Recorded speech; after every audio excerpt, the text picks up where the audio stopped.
Hello dear doctors and parents, welcome back to AS NEET. तो आज का video बहुत ज़्यादा इंपॉर्टेंट होने वाला है। अब वो इंपॉर्टेंट क्यों है? क्योंकि सुप्रीम कोर्ट ने स्टेप कर दिया है उस डिसीजन को जो 50% रिजर्वेशन मिलता था स्टूडेंट्स को। अब ये 50% स्टूडेंट को रिजर्वेशन जो किस तरीके से था, यानी कि जो स्टेट का रिजर्वेशन था उसको खत्म कर दिया है, या फिर इसमें क्या डेवलपमेंट हुई है उसके बारे में इस वीडियो में मैं डिस्कस करूंगा कि नीट 2024 में अगर तो आपको एडमिशन मिल गया तो वेल एंड गुड, आप इन सबसे बच जाओगे। लेकिन अगर नीट 2024 में आपको एडमिशन नहीं मिल पाया किसी भी तरीके से, तो फिर आपका नंबर आएगा उस लिस्ट में जहां पर आपको ये रिजर्वेशन जो है इसका जो खत्म हो गया है सिस्टम उसको देखने को मिलेगा, या फिर वो फेस करने को मिलेगा नीट 2025 में। क्यों मैं ऐसा बोल रहा हूं, क्या इससे फर्क पड़ेगा, उसके बारे में डिस्कस करेंगे। और एक्चुअल में जो इसके लिए पॉइंट है उसके बारे में हम लोग डिस्कस करेंगे। तो कुछ पॉइंट्स मैंने यहाँ पे नोट करे हुए हैं, या फिर उसका स्क्रीनशॉट मेरे पास अवेलेबल है, वो मैं आपको स्क्रीन के ऊपर दिखाता हूं। उससे पहले चैनल पे नए हो तो सब्सक्राइब कर लेना, क्योंकि इसी तरीके के नॉलेजेबल और इजी करके वीडियो आपको हम बना कर देते हैं ताकि आपको वो सब कुछ समझने में आसानी हो जो कि एक रियल में होने वाला है। तो स्टार्ट करेंगे वीडियो, तो वन बाय वन करके हर एक चीज को मैं इजीली समझाऊंगा।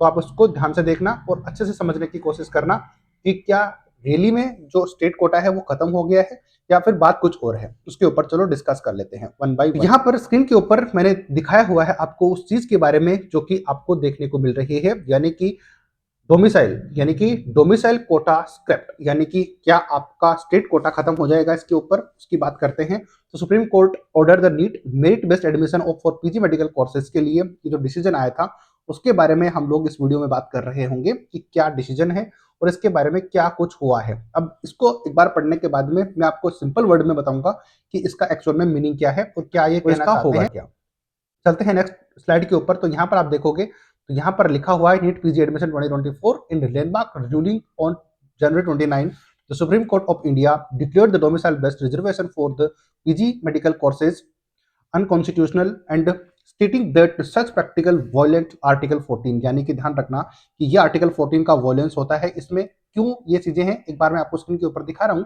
बाद में इसको मैं सिंपल वर्ड में समझा दूंगा। Constitution which the guarantees the right to equality, यानी कि जो आर्टिकल 14 है वो यही बोलता है कि सबका समानता का अधिकार मिलना चाहिए किसी चीज में।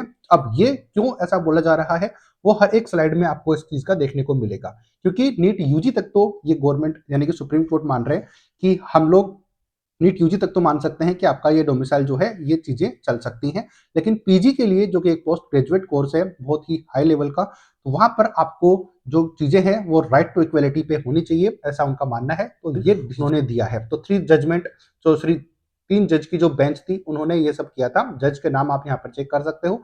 इन्होंने यहाँ पर स्टेट कोटा को भी field the solid based on the merit as the determined the कि नीट के ऊपर नेशनल एलिजिबिलिटी का मेंटल टेस्ट के बेसिस के ऊपर ये चीजें कही हैं, यानी कि इसके बेसिस पे होनी चाहिए। ठीक है, ये तो हो ही रहा है, इसमें कोई प्रॉब्लम वाली बात नहीं है। अब मैं इसको सिंपल वर्ड में ये समझा देता हूं आपको, यानी कि clarified that while some degree of residence based reservation might be acceptable for the undergraduate courses, जो कि मैंने थोड़ी देर पहले बताया कि ये इस बात को हम अंडर ग्रेजुएट कोर्स के तक तो इसको मान सकते हैं, but it is not permissible for the higher level PG courses due to the critical critical needs of the specialised doctors. तो आप जब लोग जानते हो कि अपनी कंट्री में स्पेशलाइज्ड डॉक्टर्स की बहुत ज्यादा कमी है, तो उसको चलते हुए यहाँ पर सबको राइट टू इक्वलिटी का अधिकार होना चाहिए। अब ये चीजें क्या मैं राइट टू इक्वलिटी है क्या नहीं है उसके बारे में मैं डिस्कस थोड़ा सा बता देता हूं आपको। अब देखो, आपने एक चीज देखी होगी कि एक होता है स्टूडेंट, जैसे कि एक स्टूडेंट है राजस्थान का, एक राजस्थान का स्टूडेंट है, एक है बिहार का। ठीक है, तो अब इस स्टूडेंट जो राजस्थान का स्टूडेंट है इसने राजस्थान से एमबीबीएस किया है, यानी कि राजस्थान का ही है और राजस्थान से ही एमबीबीएस किया है, तो ये हो जाता है राजस्थान का डोमिसाइल, यानी कि वहीं से उन्होंने एमबीबीएस किया है। लेकिन ये तो राजस्थान का ही था, तो यहाँ पर डोमिसाइल इसका राजस्थान ही है। तो यानी कि ये दो जगह पर अपना अपना 50% डोमिसाइल कोटा का जो रूल है वो फॉलो नहीं कर सकता। अब क्यों बता रहा हूं मैं, यहाँ ध्यान रखना। लेकिन एक राजस्थान का स्टूडेंट है जिसने कि राजस्थान से एमबीबीएस नहीं करी, उसने बिहार से एमबीबीएस करी है, तो स्टूडेंट के पास होता क्या था कि बिहार के अंदर इनको 50% डोमिसाइल का कोटा मिलता था। वो क्यों मिलता था? क्योंकि ये है तो राजस्थान का, लेकिन इसने एमबीबीएस क्योंकि बिहार से किया है। हालांकि स्टेट्स थोड़ा वेरी कर सकते हैं, सब स्टेट ऐसा नहीं करते, अपना हमारा स्टेट 50% कोटे में नहीं रखते हैं सबको, लेकिन मैं सिर्फ फॉर एग्जाम्पल के लिए आपको बता रहा हूँ। तो यानी कि ये स्टूडेंट था राजस्थान का, बट बिहार में इसने एमबीबीएस की है, तो वहां पर ये डोमिसाइल का कोटा इसको मिल सकता है क्योंकि 50% कोटा में ये आता है क्योंकि वहां पे इन्होंने एमबीबीएस की है। लेकिन लेकिन ये तो क्योंकि राजस्थान का डोमिसाइल है, तो जब राजस्थान स्टेट की काउंसलिंग होगी तो ये वहां पर भी तो डोमिसाइल का कोटा ले सकता है, यानी कि लेता ही है। आती है इतनी बात समझ में, क्योंकि राजस्थान का तो ये रहने वाला ही है। अब रहने वाला है तो ऑब्वियसली डोमिसाइल है, एमबीबीएस इसने राजस्थान के डोमिसाइल से करी है, तो ऑब्वियसली राजस्थान में भी ये 50% के लिए जाएगा।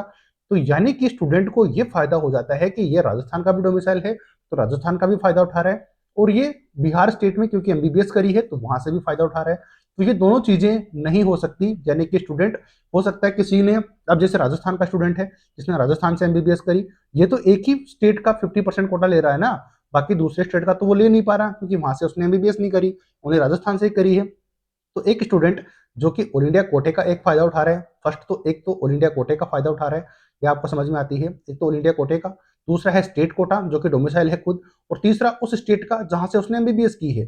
तो तीन कोटे वो लेने के लिए अधिकार हो जाता है 50%, 50%, 50%। कहने का मतलब है कि ये तो 100% से भी ज्यादा चली गई, तो यहाँ पर तो वो कहावत भी फेल होती है कि 100% में से चीजें होती है, तो ये तो 150% में से ले रहे हैं स्टूडेंट।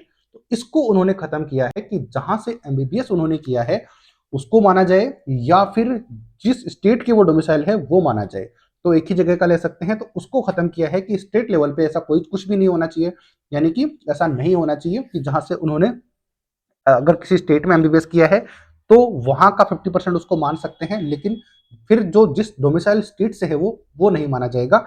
तो ये बोला गया है स्टूडेंट के लिए, जो कि मैंने सिंपल वर्ड में आपको समझा दिया है। तो यहाँ पर राइट टू इक्वेलिटी का मामला होना चाहिए। तो यहाँ पर इन्होंने बोला है कि ये नीट यूजी तक तो चल सकता है, लेकिन जो पीजी कोर्सेज है उनके लिए स्पेशलाइज्ड डॉक्टर्स की कमी है, तो वहां पर ये परमिसेबल नहीं होना चाहिए, यानी कि ये डोमिसाइल कोटा जो है खत्म होना चाहिए वहां के लिए। आती है, ये बात मैं आपको सिंपल वर्ड में मैंने समझा दिया। The supreme Court bench further noted the constitution allowed citizens the right to choose their residence the seek educational opportunities anywhere in India.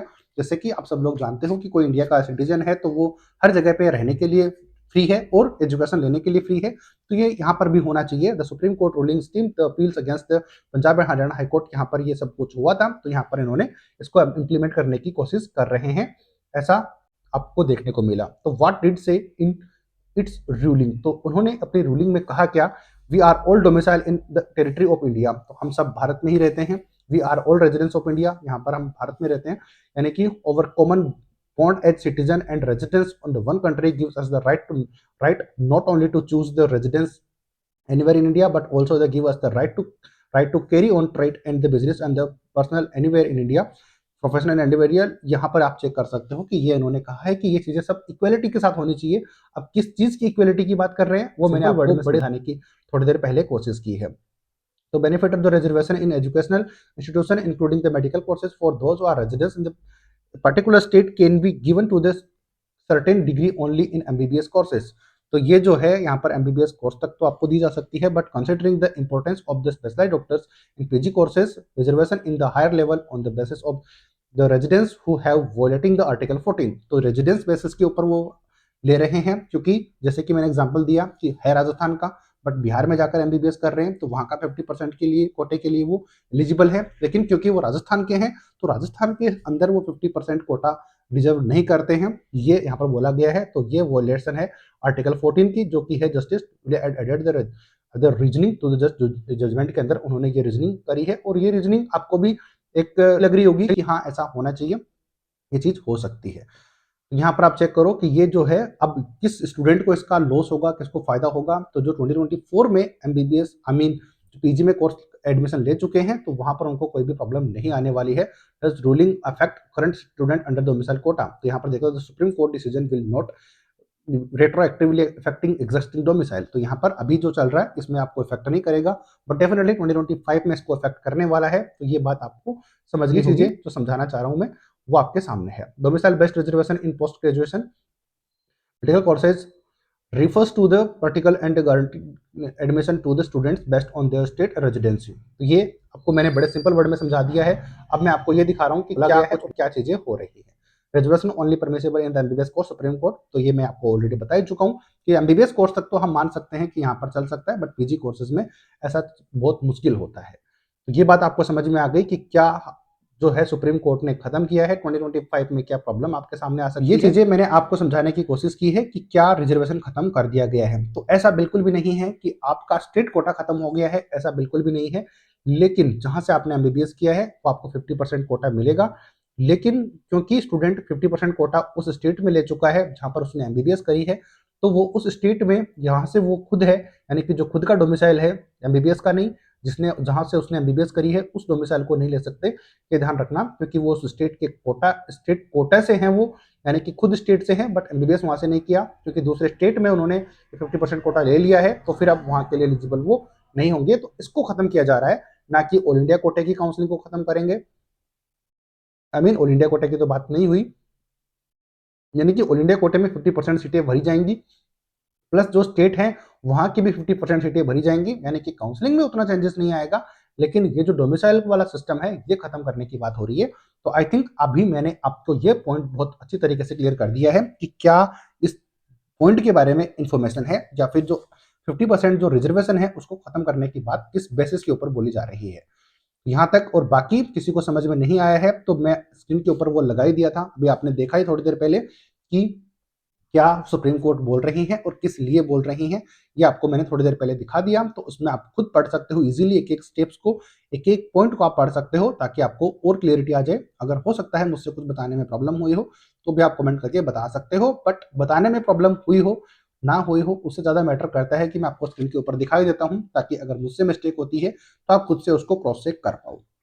तो मैं अजय शर्मा एएस नीट के थ्रू आपको सारी अपडेट प्रोवाइड करवा रहा था। उम्मीद करता हूं इस वीडियो ने भी आपको वैल्यू एड करी होगी, आपको ये समझ में आया होगा कि क्या बात चल रही है और क्या होने वाला है इन फ्यूचर। तो 2024 में आप अगर एडमिशन लेना चाहते हो किसी भी ब्रांच में, अभी भी आपके पास लास्ट अपॉर्चुनिटी है, आप कॉन्टैक्ट कर लीजिए।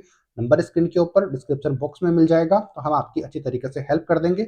ऑब्वियसली चार्जेस पेड होने वाले हैं, बट आपकी काफ़ी ज़्यादा हेल्प हो सकती है कि 2025 या फिर आगे जो भी रूलिंग होने वाली है उससे आप बच पाओ।